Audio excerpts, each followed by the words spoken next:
హల్లెలూయా. కీర్తన గ్రంథం 110 చదువుకుందామండి. దావీదు కీర్తన. నా ప్రభుతో సెలవిచ్చిన వాక్కు, నేను నీ శత్రువులను నీ పాదములకు పీఠముగా చేయు వరకు నా కుడిపార్శ్వమును కూర్చుండుము. యెహోవా నీ పరిపాలనా దండమును సియోనులో నుండి సాగజేయుచున్నాడు. నీ శత్రువుల మధ్యను నీవు పరిపాలన చేయుము. యుద్ధ సన్నాహ దినమున నీ ప్రజలు ఇష్టపూర్వకముగా వచ్చెదరు. నీ యవ్వనస్తులలో శ్రేష్ఠులు పరిశుద్ధాలంకృతులై మంచువలై అరుణోదయ గర్భములో నుండి నీ యొద్దకు వచ్చెదరు.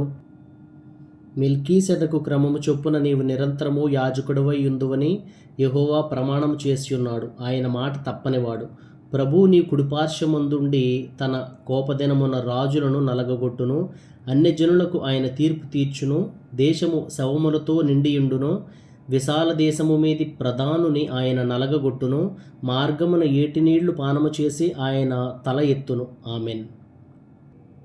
అపోస్తుల కార్యములు 20వ అధ్యాయం చదువుకుందామండి. ఆ అల్లరి అణిగిన తరువాత పౌలు శిష్యులను తన యొద్దకు పిలువనంపించి హెచ్చరించిన మీదట వారి యొద్ద సెలవు పుచ్చుకొని మాసిదోనియకు వెళ్ళుటకు బయలుదేరెను. ఆ ప్రదేశములయందు సంచరించి పెక్కు మాటలతో వారిని హెచ్చరించి గ్రీసునకు వచ్చెను. అతడు అక్కడ 3 నెలలు గడిపి ఓడ ఎక్కి సిరియకు వెళ్ళవలనని ఉండగా అతని విషయమై యూదులు కుట్ర చేయుచున్నందున మాసిదోనియ మీదుగా తిరిగి రావాలనని నిశ్చయించుకొనెను. మరియు పుర్రు కుమారుడును బెరయ పట్టణస్థుడును అయిన సోపత్రును దెస్సలోనికేయులలో అరిస్కర్కును సెకుందును దెర్బే పట్టణస్థుడైన గాయియను తిమోతియను ఆసియా దేశస్థులైన తుకికు త్రోఫిమును అతనితో కూడా వచ్చిరి. వీరు ముందుగా వెళ్ళి త్రోయిలో మా కొరకు కనిపెట్టుకుని ఉండిరి.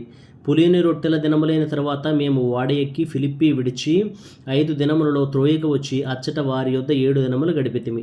ఆదివారమున మేము రొట్టె విరుచుటకు కూడినప్పుడు పౌలు మరునాడు వెళ్ళనయుండి వారితో ప్రసంగించుచు అర్ధరాత్రి వరకు విస్తరించి మాట్లాడుచుండెను.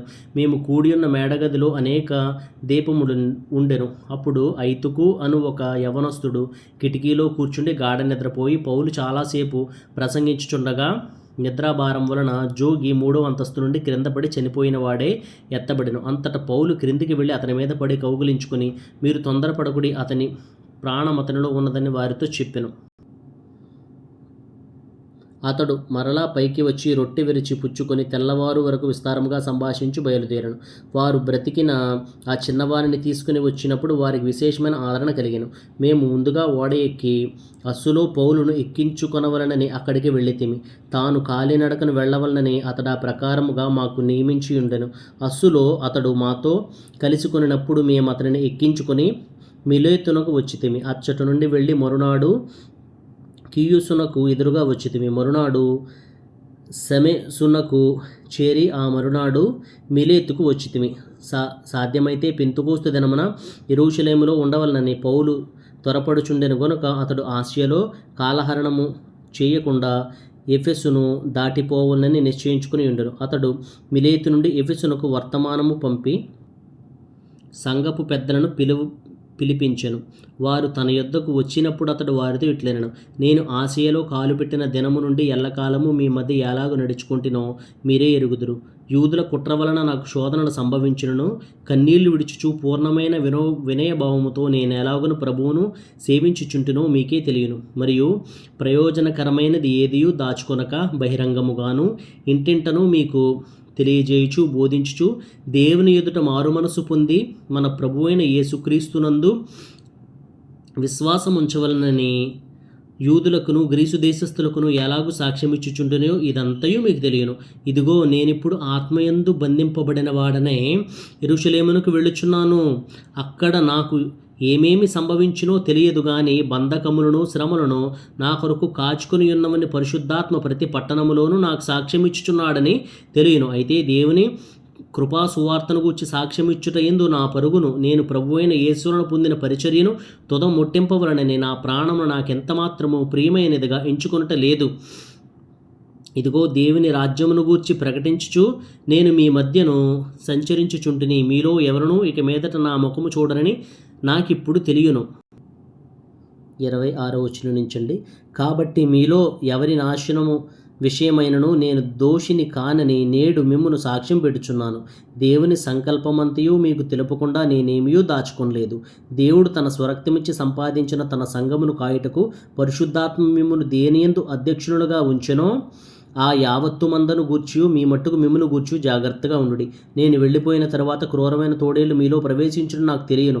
వారు మందను కనికరింపరు, మరియు శిష్యులను తమ వెంట ఈడ్చుకుని పోవనని వంకర మాటలు పలుకు మనుష్యులు మీలోనే బయలుదేరుదురు.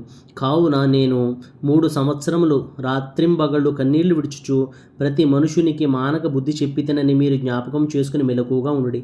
ఇప్పుడు దేవునికిని ఆయన కృపావాక్యమునకును మిమ్మను అప్పగించుచున్నాను. ఆయన మీకు క్షేమాభివృద్ధి కలుగు చేయుటకును పరిశుద్ధపరచబడిన వారందరిలో స్వాస్థ్యం అనుగ్రహించుటకును శక్తిమంతుడు. ఎవని వెండినైనను బంగారమునైనను వస్త్రములనైనను నేను ఆశింపలేదు. నా అవసరముల నిమిత్తమును నాతో ఉన్నవారి నిమిత్తమును ఈ నా చేతులు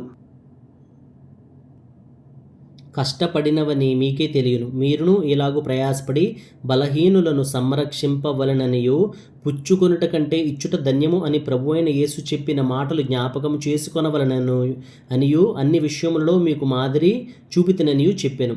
అతడు ఇలాగ చెప్పి మోకాళ్ళుని వారందరితో ప్రార్థన చేశాను. అప్పుడు వారందరూ చాలా ఏడ్చిరి. మీరు ఇక మీదట నా ముఖము చూడరని అతడు చెప్పిన మాటలు విశేషముగా దుఃఖించుచు పౌలు మెడ మీద పడి అతని ముద్దు పెట్టుకుని వారు ఓడ వరకు అతనిని సాగనంపిరి. ఆమెన్.